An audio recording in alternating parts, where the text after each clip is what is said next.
Okay. Colonel Esserman, thanks very much for seeing me. David Ortiz of the Mayor's Office said that you had some new information that you wanted to add about all of this. You asked many questions. Very good. Tell us about this incident. How did it unfold, and how did you? Were you at home when this happened, and how did you learn about it, or did you come home and walk into it? Oh no, I hosted a celebration for my daughter's graduation of friends and family and their parents. We had a barbecue in our backyard, and it was a wonderful celebration. My daughter asked if she could have friends over, and I said, yeah. And I chaperoned it with my adult son. So you learned at some point some drinking was going on. What happened there? At first the party was quiet and wonderful. Kids were coming over. I was either in the kitchen or out front porch. At some point it started getting really crowded really quickly. A lot of kids were showing up who were uninvited, unexpected, and unknown. Just started showing up, and I found a cup with liquor in it. I grabbed it, I poured it out, and I stopped the party. Do you feel these kids who were unknown to you brought it with them?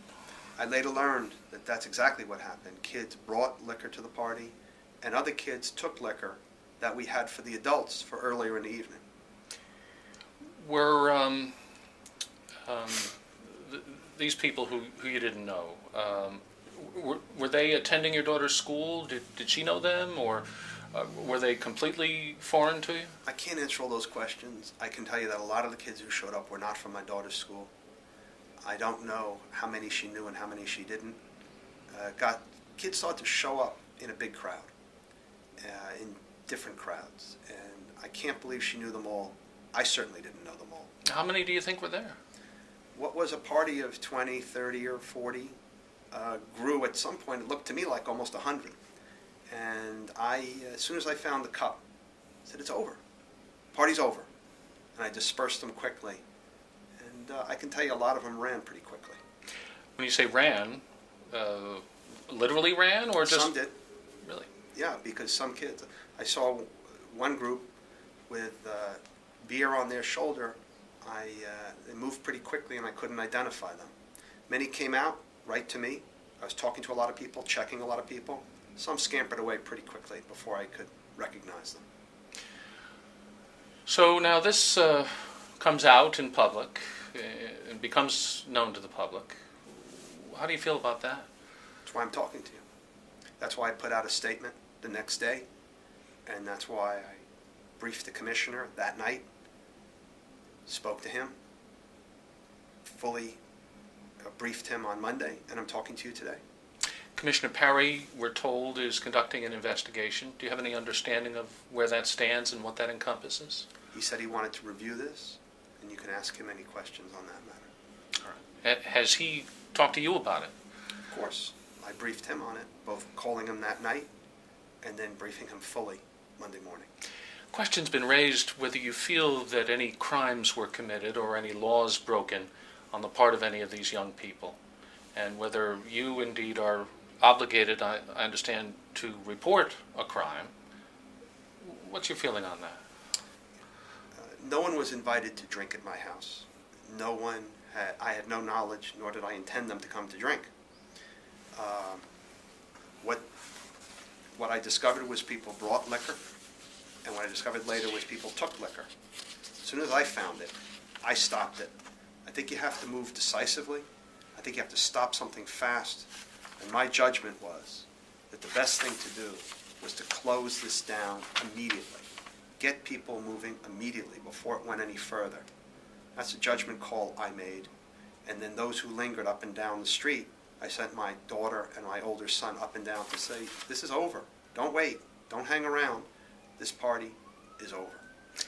Gaby Abadi of Mothers Against Drunk Driving was on our air this morning and suggested that what parents should do is to call the police if they've encountered a situation like that. Did that thought cross your mind? I respect her decision. I respect her comments, of course. I know her. I think the first thing you do is you have to host yourself. I was there. You find something that's wrong, you got to stop it immediately. You got to disperse it immediately. Kids started to move pretty quickly. There were no fights. There was no confrontations. There were no complaints from neighbors who were calling the police, nor did I call the police. If I thought I needed to, I would have. There are people who've really settled on this and seized on this, and perhaps you may even have some enemies who want to make a great deal out of this. What do you say to them, and what do you think of all of that? That comes with the territory. My job is to be responsible for the public safety of this city and the management of this department, and to be open and transparent. People want to ask me questions. I'm here to give you answers. I put out a statement the next morning, and now I'm making myself available to talk to everybody. Are there lessons here for police or for parents, do you feel? I think there are lessons for all of us. This rapidly, a party can turn on you. Even a party you're hosting in your own home. You got to be there, and you got to be decisive. It can rapidly turn on you. All of a sudden, kids are showing up who are unexpected and uninvited and in large numbers. And you got to stop it. And for police? We're parents too. Anything to add? Do you think that Colonel Parry ought to do anything?